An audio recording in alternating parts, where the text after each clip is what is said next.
नमस्कार, आप देख रहे हैं लक्ष्य संदेश न्यूज और मैं हूं आपके साथ मानवी ठाकुर। आज की खास खबरें।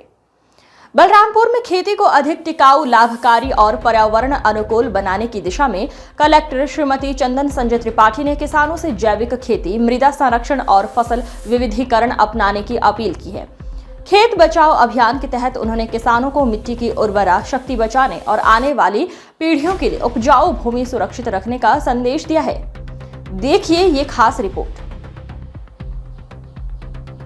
बलरामपुर जिले में किसानों की समृद्धि और कृषि की स्थिरता को लेकर कलेक्टर श्रीमती चंदन संजय त्रिपाठी लगातार संवेदनशील और सक्रिय नजर आ रहे हैं।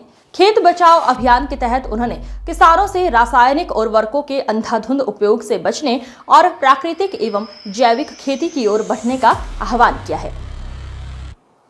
कलेक्टर श्रीमती त्रिपाठी ने कहा कि असंतुलित रासायनिक उर्वरकों के उपयोग से मिट्टी की गुणवत्ता प्रभावित होती है, जिससे भूमि की उत्पादकता धीरे धीरे कम होने लगती है। उन्होंने किसानों को गोबर खाद, वर्मी कंपोस्ट, जैविक खाद और नील हरित शैवाल जैसे प्राकृतिक विकल्पों के उपयोग के लिए प्रेरित किया, जिससे मिट्टी में जैविक कार्बन की मात्रा बढ़े और फसल उत्पादन बेहतर हो सके।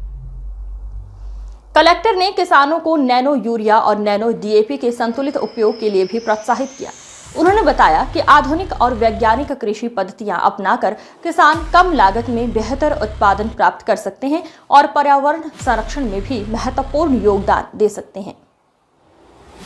कृषि क्षेत्र में नवाचार को बढ़ावा देते हुए कलेक्टर श्रीमती चंदन संजय त्रिपाठी ने फसल विविधीकरण पर विशेष जोर दिया। उन्होंने किसानों से दलहन और तिलहन फसलों की खेती बढ़ाने तथा पीएम आशा योजना का लाभ लेकर अपनी उपज का बेहतर मूल्य प्राप्त करने की अपील की।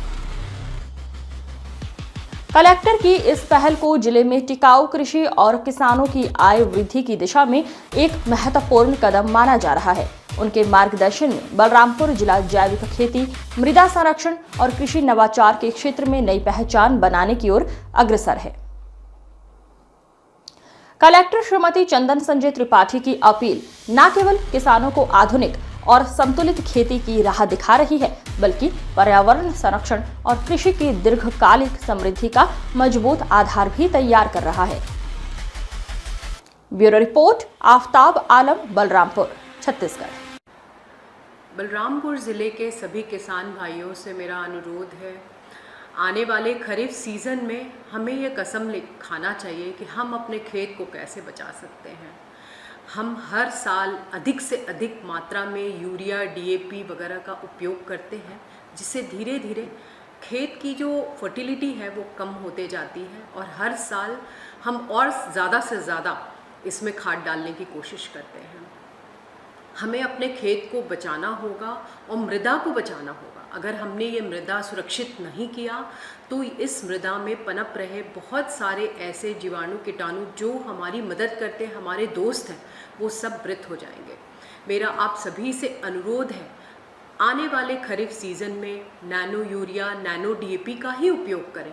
ये कम मात्रा में अधिक से अधिक हमको प्रोडक्शन देता है। दूसरा महत्वपूर्ण विषय ये है कि अब बहुत समय हो गया है, हमने देखा है कि शहरों में ऑर्गेनिक जो प्रोडक्ट्स होते हैं उनके लिए हमको अच्छे दाम मिलते हैं। किसान भाइयों, आप चिंता ना करें। अगर आपने जैविक खेती अपनाई और जो जैसे मूंग का हरा टहनी है या ढेंचा की हरी टहनी है, उसका उपयोग किया खाद की जगह पर, या फिर गोबर खाद का उपयोग किया, या फिर नील हरित शैवाल का उपयोग किया, तो आप कहीं पीछे नहीं रहेंगे। आपका प्रोडक्शन बहुत अच्छा रहेगा। इसके अलावा जो हमारे अनाज हैं उनकी गुणवत्ता भी बरकरार रहेगी। अगर हम लगातार खाद का उपयोग करते रहेंगे, जो रासायनिक खाद हैं वो मृदा को तो खराब करते हैं, साथ में हमारे स्वास्थ्य के साथ भी खिलवाड़ करते हैं। आप सभी से अनुरोध है कि कृपया करके नैनो यूरिया, नैनो डीएपी का अधिक से अधिक उठाव करें और कोशिश यह करें कि आपके समस्त खेतों में से कुछ खेत का पोर्शन ऐसा हो जिसमें आप जैविक खेती ही करें। जैविक खेती करने से आपको मार्केट में उचित दाम दलहन और तिलहन के लिए भी मिलेगा। हम सब जानते हैं कि सिर्फ धान खाने से या सिर्फ चावल से हमारा हमारी थाली नहीं भरती है। चावल में हमें दाल और सब्ज़ी भी चाहिए होगा, तेल भी चाहिए होता है। तो यह भी निवेदन रहेगा, सभी किसान भाइयों से अनुरोध रहेगा, सिर्फ चावल खाना किसी को पसंद नहीं है तो क्यों ना हम अपने थाली में दलहन और तिलहन के लिए भी स्थान बनाएं और दलहन और तिलहन के प्रोत्साहन में भी आगे आएँ। आने वाली खरीफ सीज़न में ज़्यादा से ज़्यादा दलहन और तिलहन लगाने का प्रण हमें लेना चाहिए। अब पीएम आशा के माध्यम से रबी में जो दलहन फसल होते हैं उसमें दलहन और तिलहन दोनों की खरीदी सरकार करती है। अतः आपको निराश होने की ज़रूरत नहीं है, आपको मार्केट तलाश करने की ज़रूरत नहीं है, सब कुछ आपके लिए शासन करके दे रही है, आपको सिर्फ पहल करनी है। बहुत बहुत धन्यवाद।